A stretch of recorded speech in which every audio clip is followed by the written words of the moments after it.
आदरणीय प्राचार्य महोदय, विद्वान शिक्षक साथियों और प्यारे बच्चों, सभी को सुप्रभात। आज सूचनाओं का दौर जारी है और हम लोग दिवस भी मना रहे हैं। तो सबसे पहले जनजातीय गौरव दिवस की ढेर सारी शुभकामनाएं और बधाइयाँ आपको।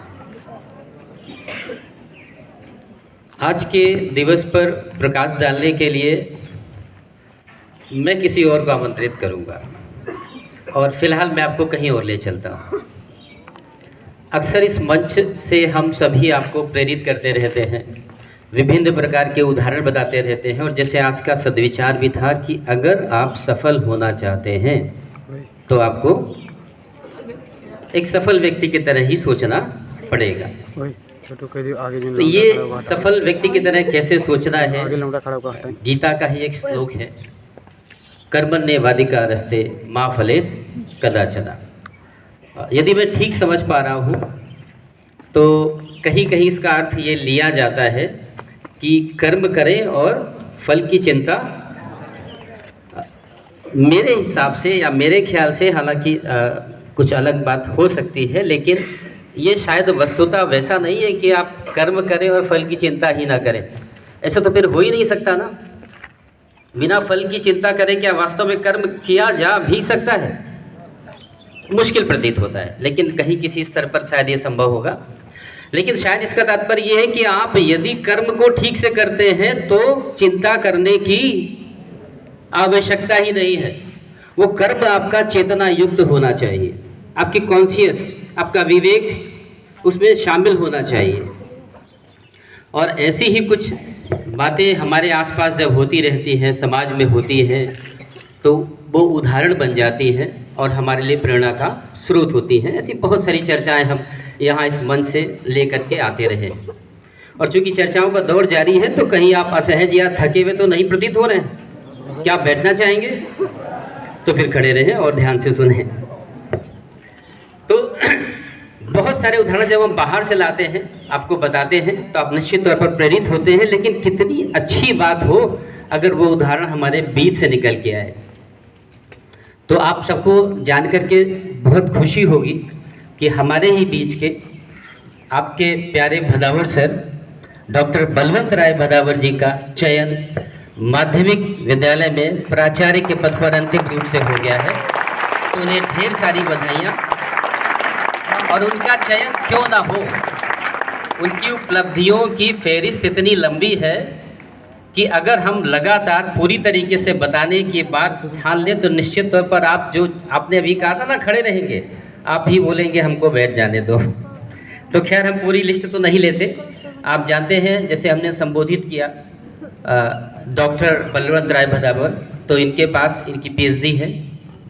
पीएचडी का मतलब कुछ ऐसा होता है कि जब जैसे अगर हम चूँकि गणित में हम लोग का दखल रहता है, तो अगर गणित के माध्यम से समझे तो जब हम सब छोटे थे तो हम लोग गिनती सुनाते थे ना, काउंटिंग सुनाते थे, 1 2 3 4 5 10। याद आया?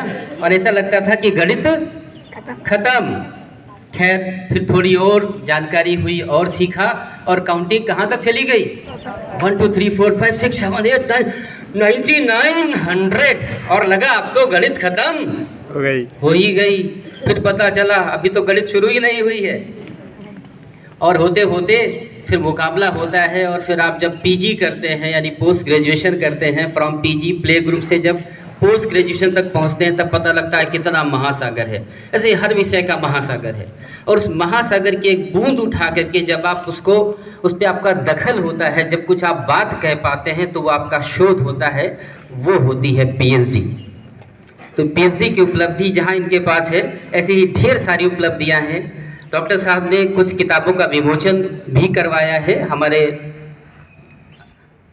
हमारी समिति के आदरणीय कमिश्नर महोदय के हाथ से अभी रिसेंटली एक प्रशिक्षण सत्र के दौरान तो उनकी किताब का विमोचन हुआ है। कई समाज सेवी संस्थाओं से भी जुड़े हुए हैं। और जैसे मैंने बताया कि बहुत सारी उपलब्धियां हैं, क्या क्या बताएं क्या ना बताएं।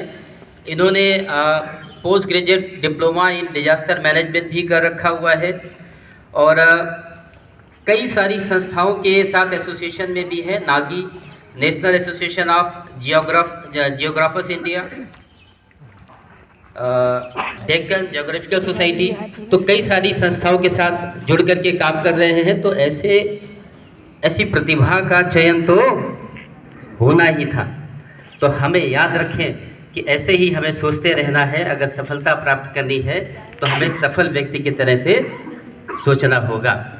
और जब प्रेरणा का स्रोत हमारे बीच से होता है तो फिर प्रफुल्लित होकर के हम सफलता के पथ पर अग्रसर हो। इसी बात के साथ और आज के गौरवशाली दिवस की याद करते हुए मैं आमंत्रित करना चाहूँगा, जोरदार करतल ध्वनियों से स्वागत करें डॉक्टर साहब का, डॉक्टर बलवंत राय भुजावर, कि वो आएँ और आज के दिन पर आज के नायक बिरसा मुंडा के जीवन पर प्रकाश डाल करके आपका जीवन भी प्रकाश में करें। Doctor Balwant Rai.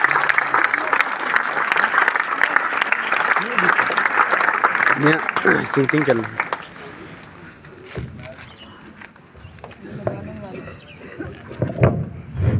Good morning to all of you. तो काफ़ी कुछ हमारे एसपी मिश्रा सर ने बोल दिया है, तो हम अपने सीधे टॉपिक पर आते हैं, जो कि दिवस आज मनाया जा रहा है, जनजाति गौरव दिवस। जनजाति नाम से स्पष्ट हो रहा है कि ट्राइबल लोगों की बात की जा रही है ना।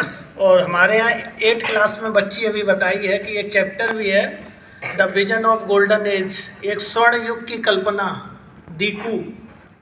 तो 8वीं वाले बच्चे तो जान ही रहे हैं, बाकी बच्चों के लिए ये बहुत अच्छा टॉपिक है। यदि नहीं भी है तो आप पढ़ सकते हैं। क्यों? क्योंकि आज़ादी के 75वीं वर्षगांठ पे जो आज़ादी का अमृत महोत्सव इस समय मनाया जा रहा है, तो इस आज़ादी के अमृत महोत्सव पर सबसे ज़्यादा इस समय इंडिया में किसी को वेटेज दिया जा रहा है तो वो जनजाति लोग हैं। अभी आपने देखा होगा इस साल एक नया चेंज है कि पहली बार हमारी जनजाति महिला राष्ट्रपति बनकर आपके सामने आई हैं। द्रौपदी मुर्मू। इससे पहले आपने 2021 में देखा कि 15 नवंबर को जनजाति गौरव दिवस घोषित किया गया।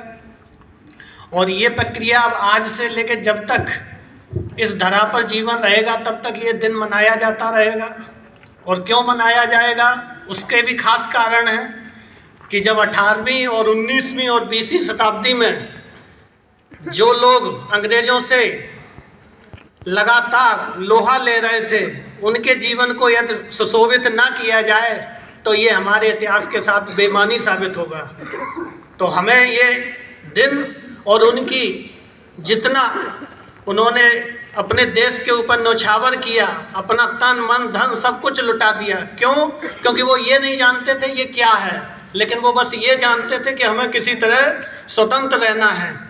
इसको एक जब 10th में आते हो तो राष्ट्रवाद का चैप्टर है, उसमें ये एक टॉपिक की तरह ऐड है कि राष्ट्रवाद का जब देश में एवोल्यूशन होता है तो इन राष्ट्रवाद के एवोल्यूशन में एक अप्रत्यक्ष रूप से इनका बहुत महती भूमिका है ट्राइबल लोगों की।